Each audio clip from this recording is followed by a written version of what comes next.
Well, how's it going, Mr. Downtown Ray Melo? You're listening to the Entertainment Report on iHeartRadio, live from Dubai for Monday, April 19th, 2021, delivering some major stories and trends going on in the world of entertainment and beyond. You can follow the show on Facebook, Twitter, or Instagram.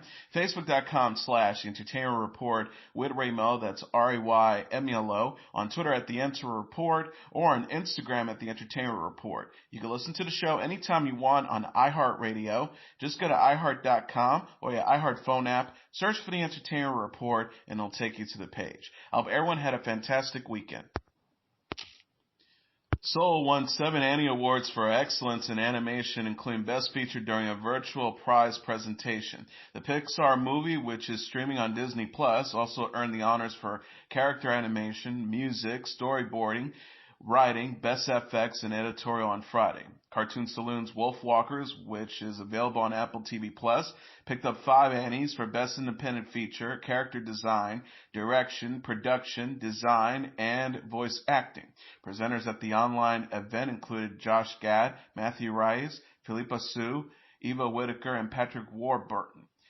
Frank Gladstone, the executive director of the Association Internationale de Film de Animation Hollywood, said, "This year was a challenge in many ways for all of us, especially after deciding to go to a virtual award ceremony. We did not know what to expect. To our surprise, we had more submissions this year than we have ever had, and now that we are streaming the Annies worldwide, we are also hoping for the biggest audience ever."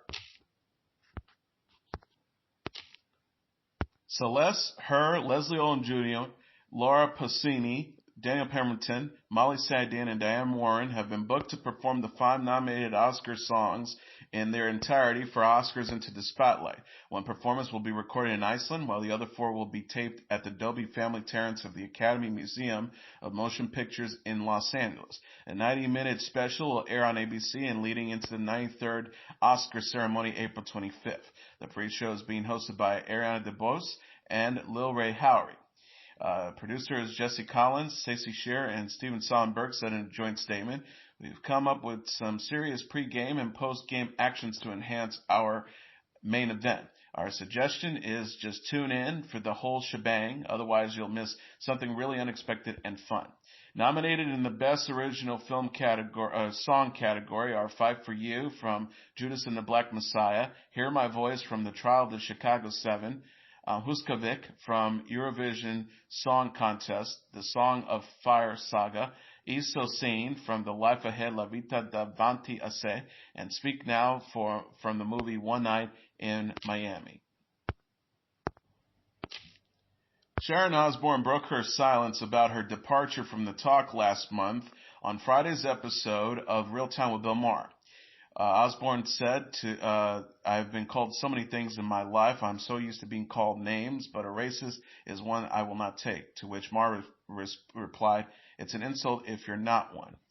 Osborne said, "I'm doing just fine. What about the people that are cut from the knees down who can't afford to get lessons now on what's politically correct? What happens to them? It's not fair. It's not about being a racist. It's maybe not knowing what is correct and woke for your language that day. It changes from day to day, which is correct."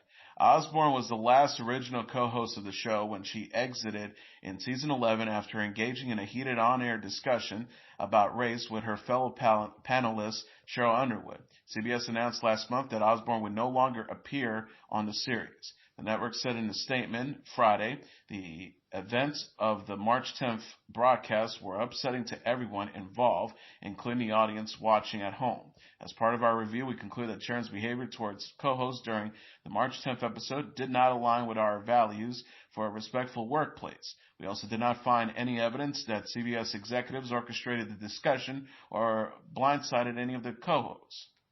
During Maher's chat with Osborne, he laughed as he characterized the disagreements as the tragic events of 310. Maher joked, "On your ironically titled show, The Talk, you were talking, and if there is one lesson from this, is that's not allowed anymore. On your show, I don't think anything happened." After the on-air spat with Underwood, several other people came forward to accuse Osborne of making culturally insensitive remarks to and about her co-stars. Osborne posted an apology on Twitter after her March 10th interaction with Underwood, during which Osborne defended her friend, broadcaster Piers Morgan's right to criticize Prince Harry and Meghan Markle's complaints about being mistreated by the royal family. Osborne wrote in her tweet, "To anyone of color that I've offended, or to anyone that feels confused and let down by what I said, I'm truly sorry. I panicked, felt blindsided, got defensive, and allowed my fears and horrors of being accused of being a racist take over."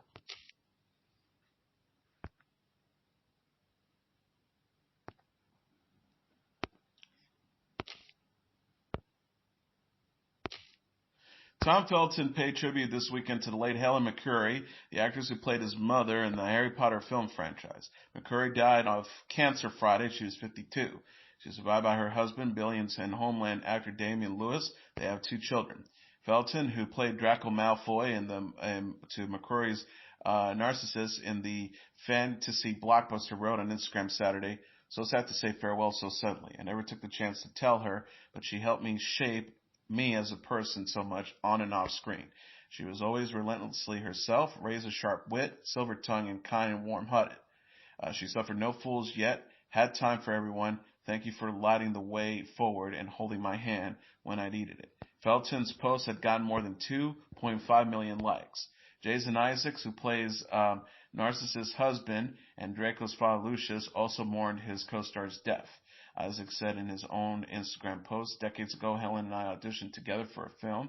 I came home and said to my wife, Emma, I think I've just met the greatest actress I've ever seen. After years of watching her mesmerize audiences, I don't think that anymore. I know it. Luckily, I eventually found out that she was also scabrously funny, shockingly naughty, and with an empathetic heart the size of a planet.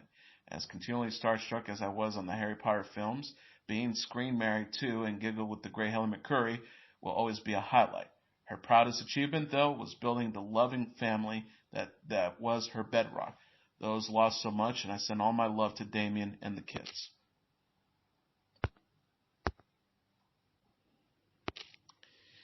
DMX's manager Steve Rifkind has announced that a memorial will be held for the late rapper on April 24th at the Barclays Center in Brooklyn. The news was reported Friday by Deadline, Variety, and TMZ.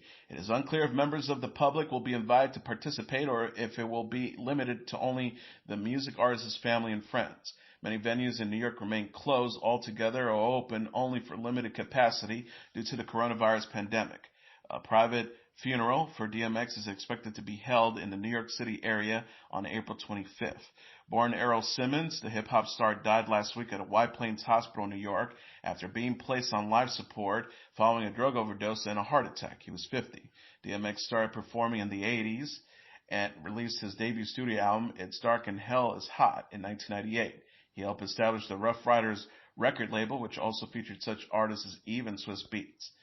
DMX was a 3-time Grammy nominee, known for such singles as What's My Name, Party Up, Up in Here, and X is Gonna Give It to You. He released his 8th studio album, Redemption of the Beast, in 2015. As an actor, DMX appeared in the films Romeo Must Die, Exit Wounds, and Cradle to the Grave. DMX was candid about his struggles with substance abuse over the years. He last entered rehab in 2019 following a year-long prison sentence for federal tax evasion in West Virginia. Singer and One Direction alum Liam Payne shared a Instagram post Saturday of a watercolor portrait he painted for Britain's late Prince Philip, the husband of Queen Elizabeth II and the longest-serving consort of the British monarch, died April 9th at the age of 99. Philip, also known as the Duke of Edinburgh, was married to the Queen for 73 years.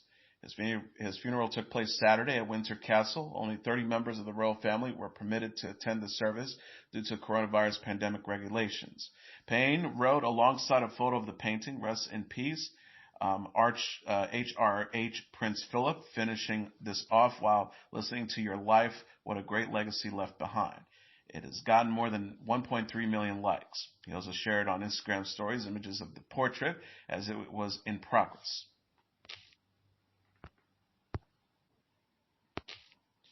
Producer Scott Rudin announced Saturday that he will step back from Broadway following allegations that he mistreated his colleagues and collaborators. Rudin said in a statement to the Washington Post, "Much has been written about my history of troubling interactions with colleagues, and I'm profoundly sorry for the pain my behavior caused individuals directly and indirectly. After a period of reflection, I've made the decision to step back from active participation on our Broadway productions, effective immediately. My roles will be filled by others from the Broadway community and in a number of cases from the rosters of participants already placed on those shows." The Hollywood Reporter interviewed numerous people for a feature that ran earlier this month, which alleged that Rudin was verbally, psychologically, and professionally abusive to those with whom he worked. Karen Olivo, who starred in the musical Moulin Rouge before Broadway shut down a year ago, announced this week that she would not be returning to the project because the New York Theater's community silence about Rudin was unacceptable. Olivo says, "I don't need to be on stage in the Instagram video. I value humanity more. I want a theater industry that matches my integrity." SAG, AFTRA, the Actors Equity Association, and the American Federation of Musicians Local 802 subsequently released a joint statement condemning workplace harassment but not mentioning Rudin by name. The statement said, "Every corporate board of directors should be deeply alarmed by credible reports of long-standing repeated violence and aggressive harassing behavior by individuals who hold high positions within a company or on a production and exercise management power over subordinates. Workers who come forward to blow the whistle in these situations are incredibly brave, and we applaud them for their courage." Rudin is an Oscar-winning producer whose credits include No Country for Old Men, Lady Bird, Fences, The Girl with the Dragon Tattoo, The Social Network, School of Rock, and 8 Wes Anderson movies. He is also a Tony Award winner. Among his Broadway hits are The Book of Mormon, A View from the Bridge, Fences, and Hello, Dolly. Pop star Justin Bieber's Justice is the #1 album in the United States. Coming in #2 on the Billboard 200 charts dated Saturday is Demi Lovato's Dancing with the Devil, The Art of Starting Over, followed by Rod Wave's Soulfly #3, Morgan Wallen's Dangerous, the double album #4, and Little Tage, Destined to Win at #5. Rounding out the top tier are The Weeknd's The Highlights at #6, Pop Smoke Shoot for the Stars, Aim for the Moon at #7, Carrie Underwood's My Savior at #8, Dua Lipa's Future Nostalgia at #9, and Luke Combs' What You See Is What You Get at #10. And finally, Godzilla vs. Kong is the #1 movie in North America for a third weekend, earning an additional $7.7 million in receipts, Box Office Mojo.com announced Sunday. Coming in #2 is Nobody with $2.5 million, followed by The Unholy #3 with $2.1 million, Raya and the Last Dragon #4 with $1.9 million, and Tom and Jerry at #5 with $1.1 million. Rounding up the top tier are Voyagers at #6 with $790,000, The Girl Who Believed in Miracles at #7 with $560,000, and The Earth at #8 with $500,000, The Courtier at #9 with $460,000, and The Croods: A New Age at #10 with $300,000. Godzilla vs. Kong opened 2 weekends ago with $32.2 million, which was the highest amount for a film has raked in its debut in the past year when the coronavirus pandemic has kept people out of theaters and watching films at home. It earned another $13.4 million in receipts last weekend. Before then, Wonder Woman 1984 held the record with $16.7 million when it premiered in December, and Tom and Jerry scored $14 million when it opened in February. All 3 films were released on Warner Brothers simultaneously in theaters and on HBO Max. And that is your entertainment report for Monday, April 19th, 2021. I'm your host, Mr. Downtown Ray Melo. I'll be back tomorrow to deliver some major stories and trends going on in the world of entertainment and beyond. You can follow the show on Facebook, Twitter, or Instagram. Facebook.com/The Entertainment Report with Ray Melo. That's RAYMELO. On Twitter at The Enter Report, or on Instagram at The Entertainment Report. You can listen to this episode or any previous episodes of The Entertainment Report anytime you want on iHeartRadio. Just go to iHeart.com or your iHeart phone app, search for The Entertainment Report, and it'll take you to the page. Good night, and God bless you all.